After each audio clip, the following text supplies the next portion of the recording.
दोस्तों, आज हम चतुर्भुज के बारे में जानकारी प्राप्त करेंगे और चतुर्भुज के बारे में मैं काफ़ी जानकारी आपको बताऊंगा। वीडियो को पूरा जरूर देखिएगा।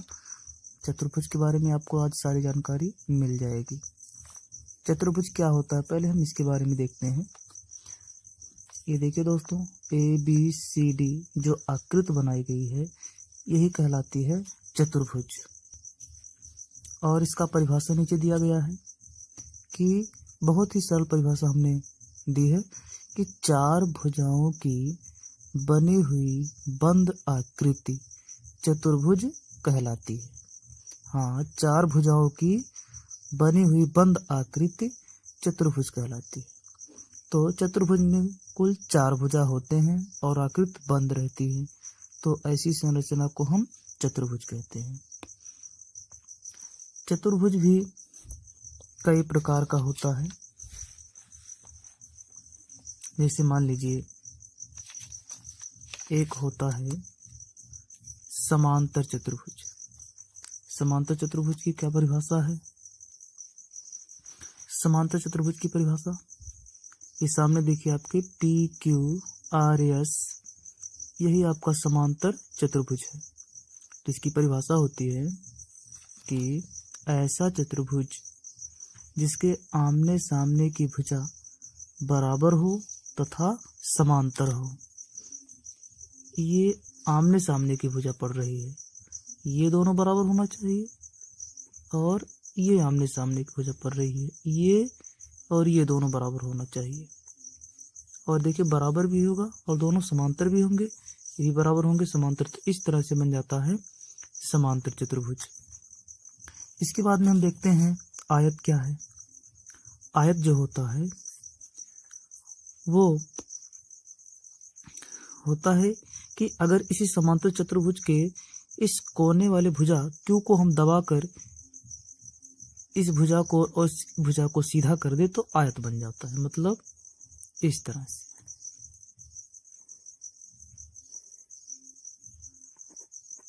मान लीजिए ABCD, इस तरह से आपका आयत बन जाता है तो ये समांतर चतुर्भुज पर इस कोने को दबा करके सीधा कर दिया गया है। यानी कि ऐसा समांतर चतुर्भुज जिसका प्रत्येक कोण समकोण हो, यानी कि 90 अंश का हो। ऐसा समांतर चतुर्भुज जिसका प्रत्येक कोण 90 अंश का हो, उसे हम आयत कहते हैं। तो ये आपका हो गया आयत। तो ये समांतर चतुर्भुज है, लेकिन प्रत्येक कोण समकोण होते आयत बन जाता है।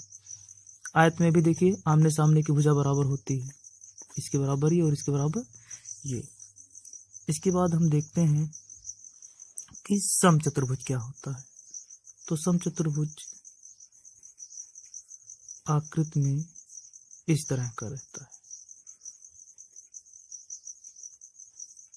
मान लीजिए PQRS, यानी कि ऐसा चतुर्भुज जिसकी चारों भुजाएं आपस में बराबर हों, उसे समचतुर्भुज कहते हैं।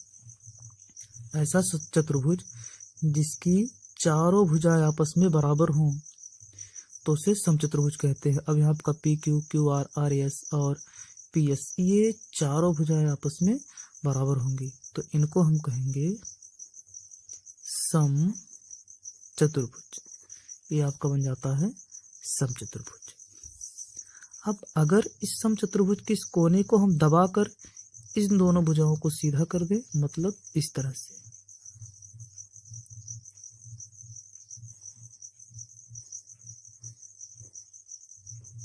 इस तरह से अगर हम इसको कर दें, मान लीजिए ABCD, तब इसका जो ये प्रत्येक कोण होता है ये बन जाता है सब 90 अंश का है। तो ये समचतुर्भुज ही, पर इसका प्रत्येक कोण हो गया है 90 अंश का। चूंकि चारों भुजा बराबर था तो बराबर रहेगा, लेकिन इसको हम कहते हैं वर्ग। ये बन जाता है वर्ग।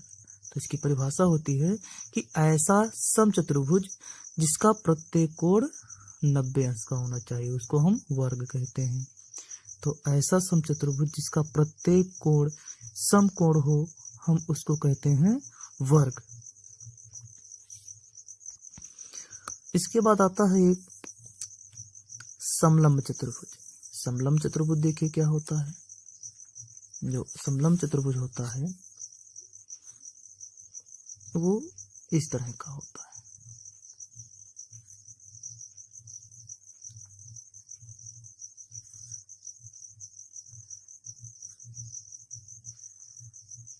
इस तरह का